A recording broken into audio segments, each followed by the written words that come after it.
Para finalizar esta ceremonia de apertura, vamos a escuchar al ministro de Ambiente y Desarrollo Sustentable de la Argentina, el señor Sergio Bergman. Shalom Aleichem, Salam Aleikum, la paz para todos vosotros. Agradezco la invitación, la posibilidad de participar. Es una apertura que ya es casi medio programa. Y fundamentalmente porque ya a esta hora estaríamos en la tercera sección. A mí me gustaría simplemente manifestar, luego de lo que hemos escuchado, me perdí, después voy a recuperar lo del compañero Lingeri, pues llegué tarde, y decir, dado que estamos en un marco intercultural, interreligioso, decir amén, o sea, suscribimos todo lo anterior y lo ratificamos. Sí nos parece importante agregar un tema de sincerar las herramientas y las palabras que utilizamos para ver si tenemos los mismos comunes denominadores, lo que nos va a hacer mucho más eficiente y nos va a permitir acelerar parte del trabajo. Por eso también, sabiendo que ahora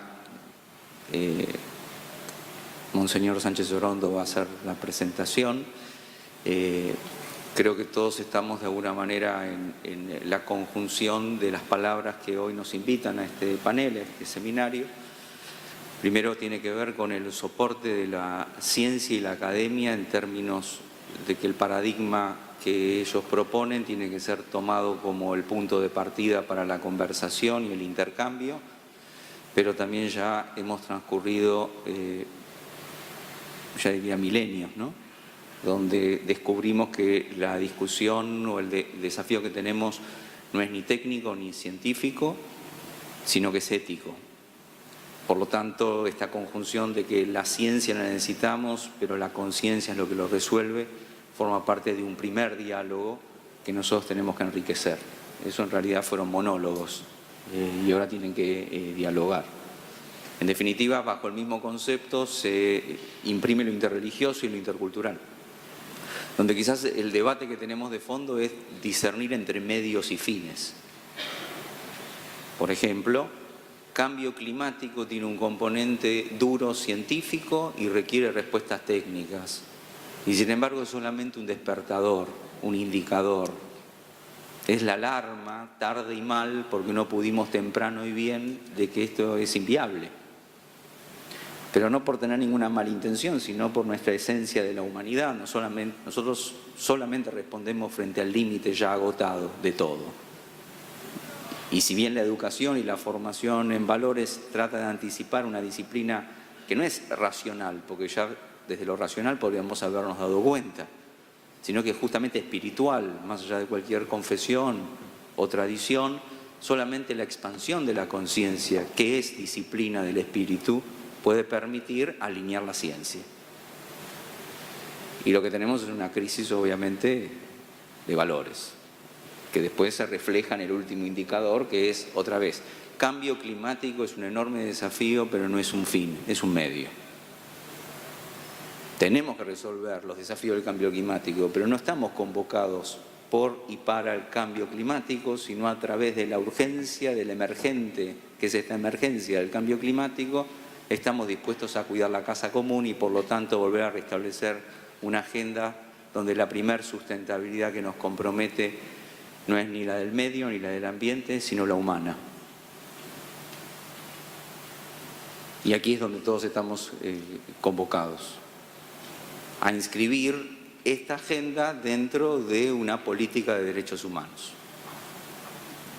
Y creo que hay derechos humanos, cultura, las organizaciones mundiales, el concierto de las naciones, y también desde el punto de vista de la sustentabilidad humana, volver a poner la dignidad de las personas en las dimensiones de los mínimos umbrales de la dignidad, que son obligaciones de los Estados.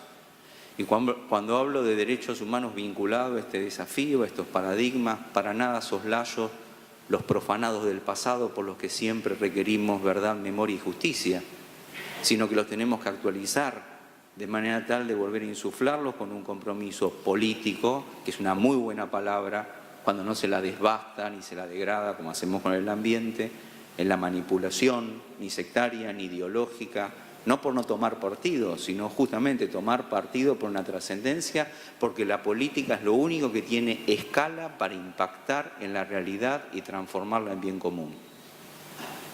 De ahí que la sociedad civil y todos sus aportes, incluyendo las religiones, hemos aprendido también que debemos migrar de lo testimonial a que ya lo interreligioso no sea un fin, es un medio.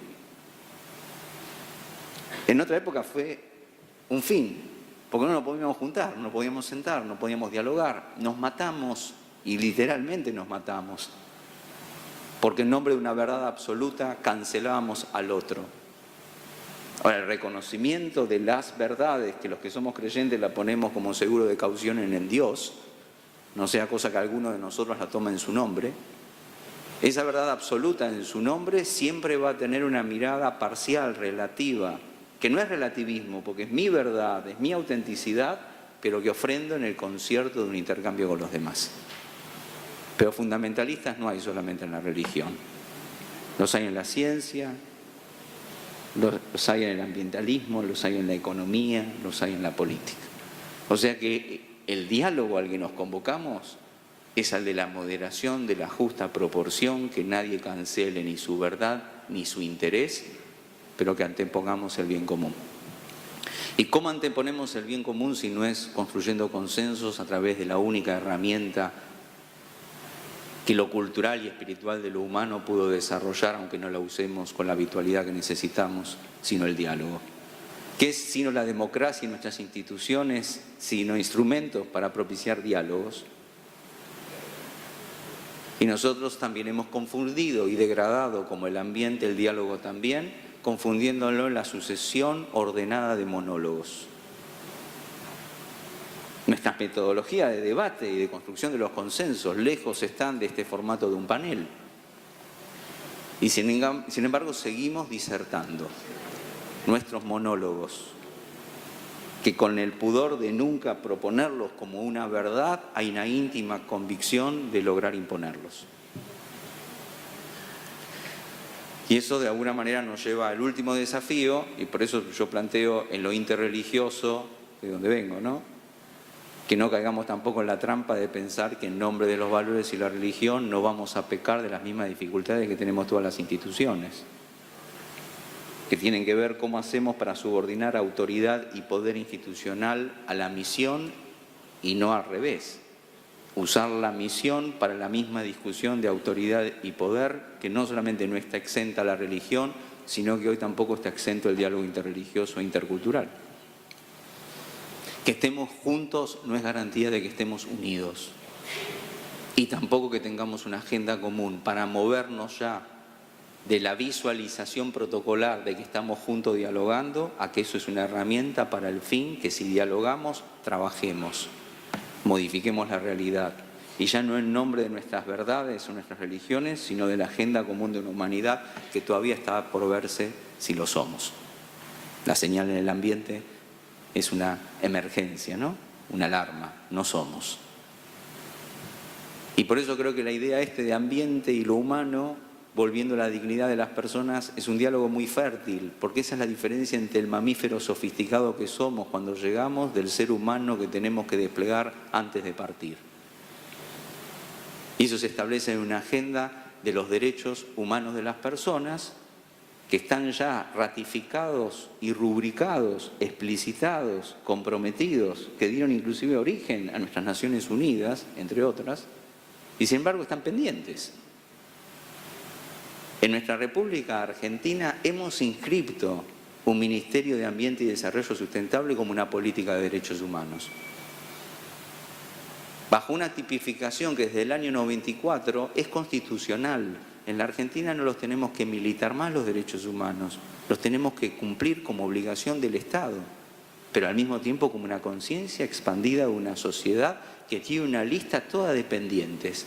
Porque derechos humanos en términos prácticos, antes de que revirtamos con la modificación de los índices de contribución al calentamiento global que ya suscribimos y que ahora, Dios mediante, en este día que también va a ser histórico, porque se va a ratificar en la Cámara de Diputados y por lo tanto, luego de haber sido suscrito en París, ratificado en Nueva York, hoy el Senado y esta tarde la Cámara de Diputados le da un estatus institucional a la República Argentina, agradeciendo, Jorge, a todos los que han invitado a estos seminarios previos para que vayamos a Marrakech, la Argentina, inscrito en la agenda global con respecto de lo institucional, porque nos va a exceder a cada uno de nosotros que estamos por tiempo determinado en un cargo, por encargo, solamente para servir. O sea que si no lo arraigamos en lo institucional que nos trasciende, sigue siendo lo efímero de lo personal para servir el ego y no al bien común.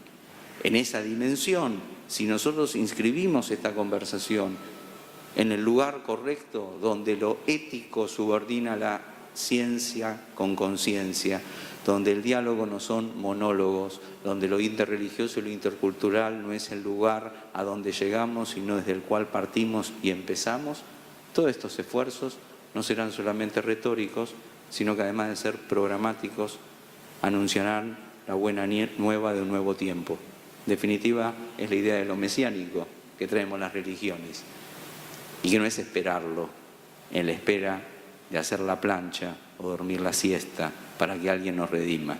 Es la esperanza transformadora de hacer cada uno de nosotros nuestra parte para poder hacer en el presente que vivimos el futuro. No hay nada más urgente como lo que plantea esta agenda que el mediano plazo. Y eso es un cambio cultural. No estamos acostumbrados a anunciar como urgencia el mediano plazo que comienza hoy. Por eso no somos hijos del destino que no manejamos, sino constructores del futuro que hacemos en el presente. Y por eso estamos hoy. Como creyentes, en definitiva, Laudato Si trae a las tradiciones abrámicas, 2000 años después, lo que pueblos originarios ya decían con claridad, que está en la sabiduría de todos los antiguos pueblos que estaban arraigados a la sabiduría de la madre naturaleza. Y por eso nosotros venimos una vez más a no confundir la gratuidad de derechos adquiridos que malversamos y profanamos en una naturaleza que, multiplicada a esa negligencia, nos devuelve con este cambio climático, sino que tenemos el don de la gratitud, que no es la gratuidad, es reconocer y agradecer el don, comenzando por la vida de toda persona, que por los derechos que tiene por ser humano en esta agenda se traducen en agua potable, en cloaca, en techo, en salud, en pan, en trabajo, en educación, para ser protagonista y artífice de un mundo mejor. Gracias por la invitación.